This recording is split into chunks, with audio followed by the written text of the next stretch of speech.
26 नवंबर 2008 ये हर एक के दिमाग में छपा हुआ दिनांक है।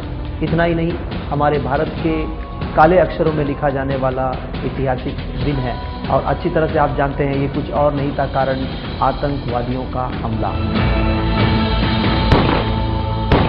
26 नवंबर को हम लोग 10 लोग वहाँ पर अस्पताल में थे क्योंकि मेरी बहन को जो बच्चा हुआ था उसकी समस्या थी और बहुत ही कंडीशन ख़राब था।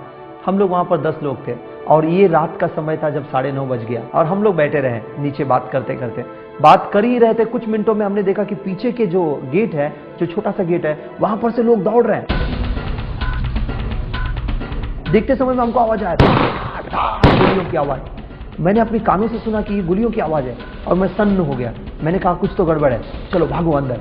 और फिर हम लोग दौड़े, फिर हम लोग वार्ड में गए और सब लोगों से हम लोगों ने कहा जल्दी जल्दी छुप जाओ, जल्दी जल्दी छुप जाओ। और किसी प्रकार से हम लोगों ने सबको छिपा लिया, लाइट बंद कर दिया, दरवाजा बंद कर दिया, हम सब लोग छिप गए। जब हम लोग छिप गए, मैंने देखा कि बाहर का कॉरिडोर का लाइट चालू है और मैं दौड़ा गया बंद करने के लिए। जब मैं दौड़ा गया तो मेरे जीजा जी और मेरा दोस्त दोनों मेरे पीछे आए और हम लोग स्विच ढूंढने लगे, बटन ढूंढने लगे कि कहाँ पर है बंद करने के लिए। और फिर हमने पाया नहीं। जब नहीं मिला तो मैं जैसे ही पीछे मुड़ा, मैंने देखा मेरे सामने कसाब और अबू इस्माइल गन के साथ में खड़े हैं। इसका नाम तो मैं नहीं जानता था, परंतु इतना देख रहा हूँ कि 2 लोग मेरी तरफ आ रहे हैं, एक लंबू है और एक टिंगू है। एक गन को लेते हुए आ रहा है और मेरे सीने पे गन रखकर मुझको बोलता है और मुझसे पूछा तू कौन है रे। मैं समझ नहीं पाया क्या कह रहा है। मेरे जीजा जी से पूछा तू कौन है रे। उसने कहा साहब मैं क्रिश्चियन। फिर उसने मुझसे पूछा तू कौन है रे। मैंने कहा साहब मैं भी क्रिश्चियन हूँ। मेरे दोस्त से पूछा तू कौन है रे। उसने कहा साहब मैं भी क्रिश्चियन। अच्छा क्रिश्चियन है क्रिश्चियन है तू, आजा आजा आजा, सो जा सो जा सो जा सो जा सो जा। हम लोगों को लेकर गया और तब तक हमारे मोबाइल फ़ोन छीन लिए और फिर उसके बाद में हमको नीचे सुला दिया। जब हम लोग सो गए नीचे, मैंने कहा अब बस खत्म हो गई मेरी कहानी, ये रहा लास्ट दिन। ऐसा मैं सोच ही रहा था कि मेरे हृदय में एक आवाज़ आया और वो आवाज़ इतना क्लियर, ऐसे लग रहा है कि कोई गीत गा रहा है, बहुत क्लियर था। करुणा से तेरी नया दिन दिखाता है। मैं बस यूं सोच ही रहा था, वो मेरे पास आकर खड़ा हो गया, कसाब और अबू इस्माइल दोनों, और उन्होंने बंदूक रखा, बोला है खड़े हो, जल्दी खड़े हो। और हम लोग धीरे से खड़े हो गए। जब हम लोग खड़े हो गए, उसने मेरे ऊपर बंदूक रखकर मुझसे कहा यहाँ पे वार्ड में और लोग हैं ना। अब मैं झूठ नहीं बोल सकता हूं, मैं ताकने लगा उसको, बस कर रहा था। तब तक वो मेरे जीजा जी के ऊपर बंदूक रख दिया और उससे कहा है चल बुला जल्दी। और मेरे जीजा जी ने कहा ठीक है साहब, चल बुला जल्दी, चल अंदर ले चल। और उसको वार्ड में ले अंदर बाथरूम में लेकर गए। प्रभु का धन्यवाद हो, प्रभु ने मेरे जीजा जी को ज्ञान दिया और उसने कहा आ जाओ निकलो, रावद्दू बाहर आ जाओ, रावद्दू बाहर आ जाओ। रावद्दू इसका मतलब तेलुगु में ये होता है मत आओ, और वो कहता है आ जाओ निकलो, जल्दी जल्दी रावद्दू बाहर आ जाओ।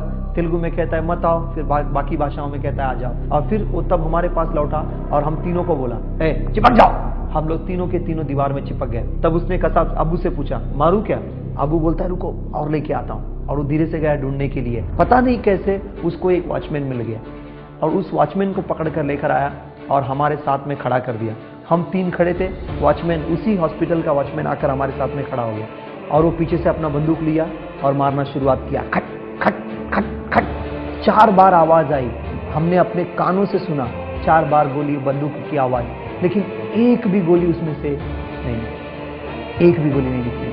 4 बार बंदूक की गोली आवाज सुनी, गोलियां नहीं निकली। थोड़ी देर के बाद मैंने आवाज सुना, मैंने कहा ये क्या आवाज है। धीरे से पीछे मुड़कर मैंने देखा कौन है।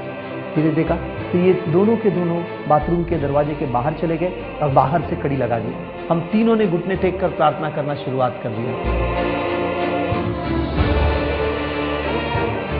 तो चमत्कारी तौर पर हम 4 के 4 लोग बच गए और जितने लोग अंदर थे सब लोग बच गए।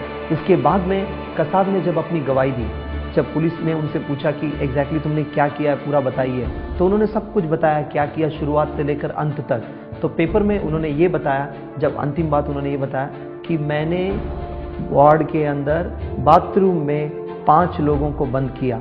अब प्रश्न ये उठता है कि ये 5वां कौन था, जबकि हम सिर्फ 4 थे। मैं, मेरा जीजाजी, मेरा दोस्त और वॉचमैन, सिर्फ 4 लोग थे। तो ये 5वां कौन था? अब मैं जानता हूँ कोई और नहीं, वो शद्रक मेशक अबेदनगो का परमेश्वर प्रभु यीशु मसीह, जो आज भी जीवित है, कल आज युगानुयुग एक समान है। वो हमारे साथ में मौजूद था और हम लोगों को बचा लिया।